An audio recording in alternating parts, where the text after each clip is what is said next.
What would you do if the man who promised to love you forever walked out, leaving nothing behind but the echo of 4 words? You're just too fat. For one woman, that question wasn't a hypothetical.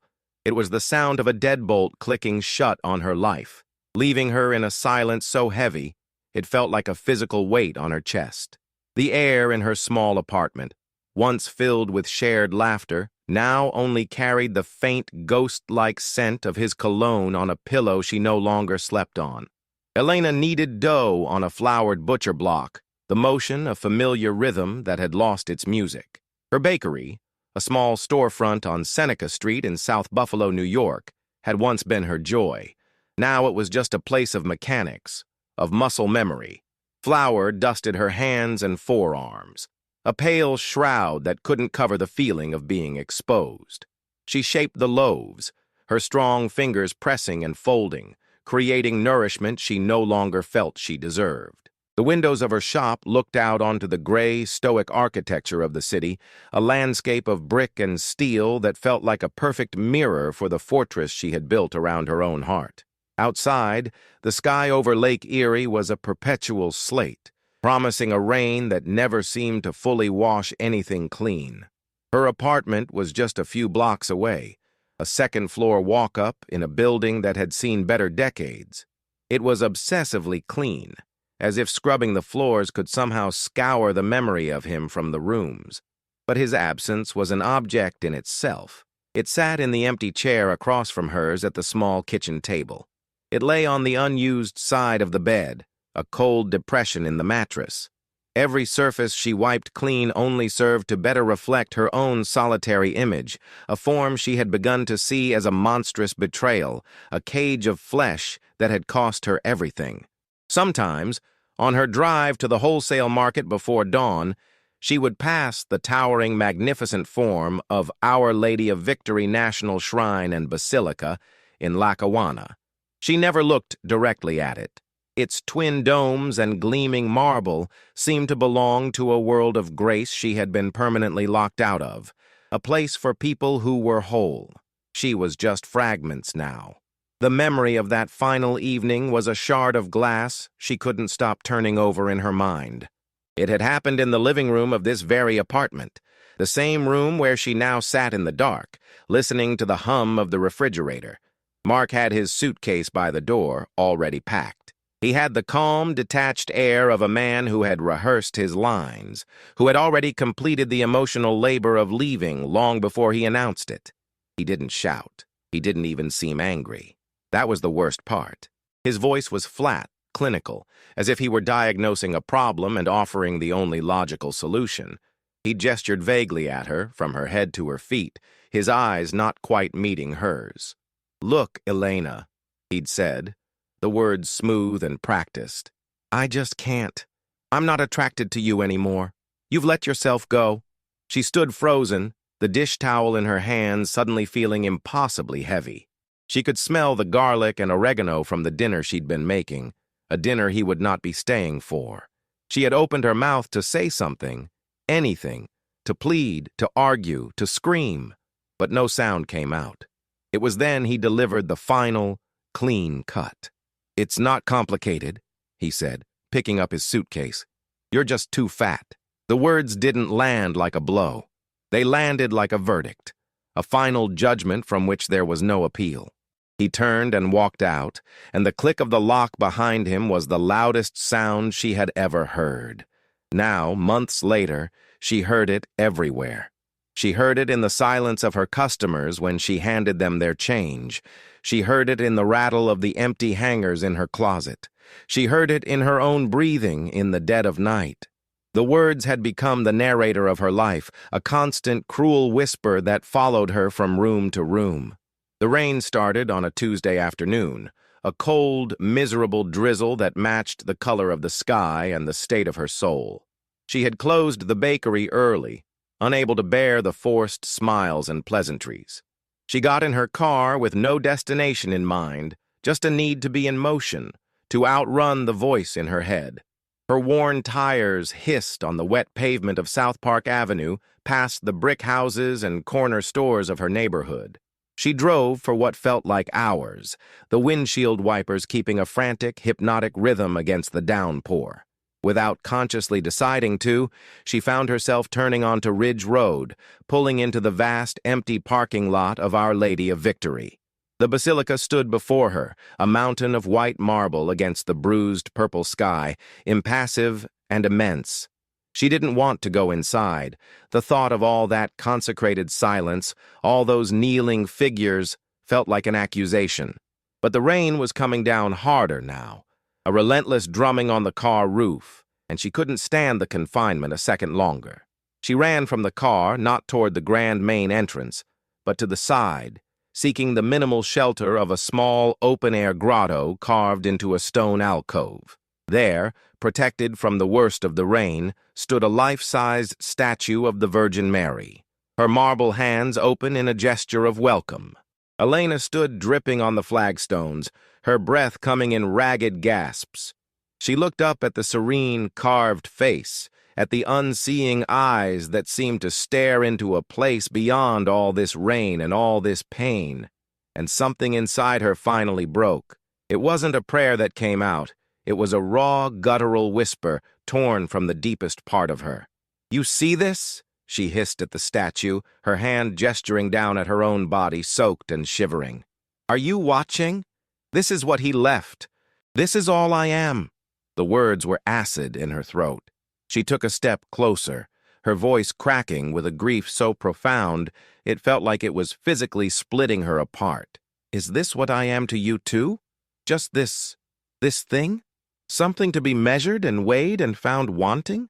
Her shoulders shook, the sobs coming without tears, a dry, racking heave that echoed in the small stone space. A few yards away, an elderly groundskeeper who had been sweeping fallen leaves from the walkway stopped his work. He heard the choked, furious sounds and turned. He saw the woman, her body taut with anguish, speaking to the statue as if it were alive. His grip on his wooden broom loosened, and it slipped from his fingers, clattering loudly on the wet stone. The sound was sharp, definitive, like a gavel falling. Elena flinched at the noise, her head snapping toward the sound of the fallen broom. The groundskeeper stood there, his face a mixture of alarm and pity. A hot wave of shame washed over her, more chilling than the rain. She felt utterly exposed, her rawest wound laid bare for a stranger to see. Without another word, she turned and fled, running back through the downpour to her car, the man's startled gaze following her every step. Her hands trembled so violently she could barely fit the key in the ignition. She slammed the car into drive and sped out of the parking lot, tires squealing on the wet asphalt. She drove, not seeing the road, only the image of the groundskeeper's face and the serene, unchanging expression of the marble Virgin. She ended up at a small 24-hour diner on Abbott Road, the kind of place with cracked vinyl booths and coffee that had been sitting on the burner too long. She slid into a booth in the back corner, wrapping her cold hands around a warm ceramic mug. She didn't drink the coffee, she just needed something to hold on to. The place was mostly empty, but a low murmur of conversation came from a booth near the front. She recognized two of the women from the parish. Their voices were low, but in the quiet diner their words carried. "At the grotto, in the pouring rain," one said, "shouting at the Blessed Mother's statue. Can you imagine?" The other woman made a tisking sound. "Poor thing. You hear what happened with her and Mark?" The ripple had already begun. The story of her grief was no longer her own. It was a piece of local gossip, a cautionary tale whispered over coffee. Elena shrank into her seat, the warmth of the mug doing nothing to stop the chill that was spreading deep inside her bones. She was no longer just the woman he left. She was now the crazy woman who yells at statues. The next 72 hours passed in a fog of sleeplessness and isolation. A low fever settled in, leaving her skin feeling hot and tight, while a persistent chill worked its way through her. The small apartment, once her refuge, now felt like a prison cell. The walls seemed to be closing in, the silence amplifying the frantic, looping monologue in her head. His words, the groundskeeper's stare, the whispers in the diner, They all blended into a single, suffocating hum.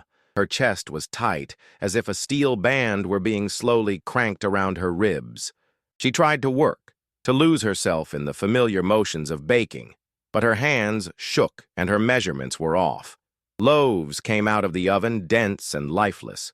She threw them away, the waste feeling like just another confirmation of her own failure.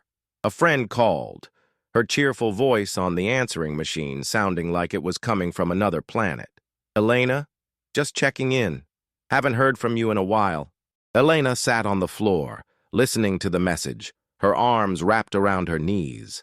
She didn't have the energy to pick up the phone, to construct the sentences that would pretend everything was fine. The distance between her and the rest of the world felt vast and unbridgeable. The only thing that felt close was the image of the statue's face. It was burned into her memory. The smooth white marble, the gentle curve of the lips, the eyes that looked at nothing and yet seemed to see everything. She felt watched, not in a comforting way, but as if she were a specimen under glass, her every pained movement observed by that calm, stone gaze. On the third night, the fever peaked. The walls of her apartment pulsed with her heartbeat, and the suffocating stillness became unbearable. She knew with a certainty that defied logic that she had to go back. It wasn't a choice, it was a compulsion, a gravitational pull she was powerless to resist. She pulled on a jacket over her sweat-soaked clothes and walked out into the cool, dark air. The streets of South Buffalo were quiet, bathed in the orange glow of the streetlights. She drove back to the Basilica, the route now feeling destined.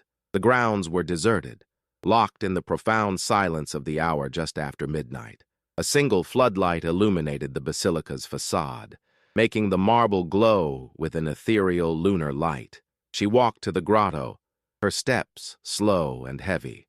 The air was cold and clean after the rain. She stood before the statue, the same spot where she had unleashed her fury days before. This time there was no anger left, only a hollowed-out exhaustion. She wasn't there to demand answers or to rage against her fate. She was just there, a broken thing at the feet of a stone figure. And then it began. It started not as a sight, but as a change in the air. The faint, distant hum of traffic on the Foreman Bridge faded away, replaced by a silence so complete, so absolute, it was like the world had stopped breathing. Then a soft, pearlescent light began to bloom from within the marble statue itself. It was not a reflection, it was a source, a gentle radiance that seemed to warm the cold stone from the inside out, softening its hard edges and filling the grotto with a gentle silver luminescence. The light grew, and with it came a scent, the unmistakable, impossibly rich fragrance of thousands of fresh roses. It was a scent that had no place in the chilled late autumn air, yet it was more real than the stone beneath her feet. It filled her lungs, a sweet, clean perfume that seemed to push out the stale air of sickness and despair. She saw no moving figure, heard no voice, but she felt a presence. It was a feeling that washed over her in a silent, powerful wave, a feeling of pure, undiluted acceptance. It was not pity. It was not forgiveness, for there was no judgment. It was a profound and unconditional acknowledgement of her very being, a silent, loving gaze that saw all of her pain, her shame, her body, and did not flinch or turn away. It was a feeling that communicated more clearly than any words, a single, soul-shattering truth. You are seen, you are loved, you are enough. Across the street on Dorrance Avenue, a man walking his dog late at night stopped and looked toward the Basilica. He saw a strange, soft light pulsing from the side of the grounds, a gentle glow where there should have been only darkness. He couldn't explain it. He just stood and watched, a sudden, inexplicable peace settling over him before he turned for home. The light receded, folding back into the stone until the statue was just marble again, pale and still in the moonlight. The profound silence broke, and the distant sounds of the city returned, soft and muted. The impossible scent of roses lingered in the air, a fragrant ghost. Elena found herself on her knees on the cold flagstones, though she had no memory of falling. Tears streamed down her face, but they were not the hot, scalding tears of grief. They were cool and cleansing, washing away the fever and the fury and the shame. Her gaze fell upon the base of the statue. A single brown leaf, damp from the earlier rain, had stuck to the marble foot. Without thinking, she reached out a trembling hand and gently, reverently brushed it away. It was a small, simple gesture, an act of tidying, an act of care. She drove home as the first hint of dawn was lightening the eastern sky. For the first time in months, the apartment did not feel like a cage. It felt like a shelter. She walked into her kitchen, the heart of her craft and her former pain, and she did something she hadn't done since he left. She baked for herself. She took out the flour and the yeast, and with slow, deliberate movements, she made a small, simple loaf of bread. As the sun rose, filling her kitchen with a soft, hopeful light, she took the warm loaf from the oven. She cut a slice and ate it, and it tasted of sustenance, of life. It tasted like a promise. In the weeks that followed, a quiet transformation began. The groundskeeper, making his morning rounds, saw Elena at the grotto again. She wasn't shouting or weeping. She was kneeling, carefully planting a small cluster of white rose bushes in the soil at the statue's base. She looked up and saw him watching. She gave a small, hesitant smile. He nodded back, a silent acknowledgement passing between them, a shared secret of grace. The ripple of her pain had spread through the community, but now a new ripple began to move outward. At the diner on Abbott Road, the whispers changed. The talk was no longer of the crazy woman. Instead, someone mentioned the new roses at the grotto. Another spoke of seeing Elena's bakery open again, a new sign in the window. That sign, hand-painted on a small chalkboard, read, "Free bread for anyone who is hungry." Her work was no longer just a business. It had become a ministry. A young man, his face etched with the anxiety of unemployment, would stop by for a roll and a quiet word of encouragement. A teenage girl who reminded Elena of her younger self would often just sit in the warmth of the bakery, finding a safe haven from the storms of her own life. Elena didn't offer sermons or advice. She offered bread. She offered presence. She nourished the bodies of strangers, and in doing so, she nourished her own soul. Her small shop on Seneca Street became an anchor, a place where the simple act of giving and receiving a loaf of bread was a sacrament. Elena's new mission was not loud. It was as quiet and steady as the rising of her dough. Most mornings began at the grotto at Our Lady of Victory, sometimes with a prayer, but more often in simple, silent communion. She tended the rose bushes she had planted, her hands in the dirt, feeling the solid, reassuring reality of the earth. Her presence was a testament, a living story of how a place of ultimate crisis could become a source of profound peace. Her life was no longer defined by an absence, but by a presence, both the one she felt in the grotto and the one she offered to every person who walked through the door of her bakery. One afternoon, a young woman came in, her eyes red from crying. She spoke in a broken whisper about a boy, about cruel words, about feeling worthless. Elena listened, her heart aching with a familiar pain. When the story was finished, she didn't offer platitudes or easy answers. She simply went behind the counter, took out a fresh, warm croissant, placed it in a small paper bag, and handed it to the girl. "Here," she said, her voice gentle but firm. "Eat. You are worth feeding." The girl looked at her, then at the pastry, and a flicker of understanding dawned in her eyes. It was more than just food. It was a benediction. True worth is never measured by the fleeting gaze of others, but by the quiet, unshakable recognition that you are, and have always been, enough. The deepest wounds are not healed by changing who you are to please someone else, but by the grace that allows you to finally, fully become yourself. That grace can find you anywhere, in the depths of despair, in the kindness of a stranger, or in the silent presence of the sacred, waiting patiently in the rain. If this story touched you, like the video, subscribe to E, and share it with someone who needs hope today. Tell us your moment of unexpected grace in the comments.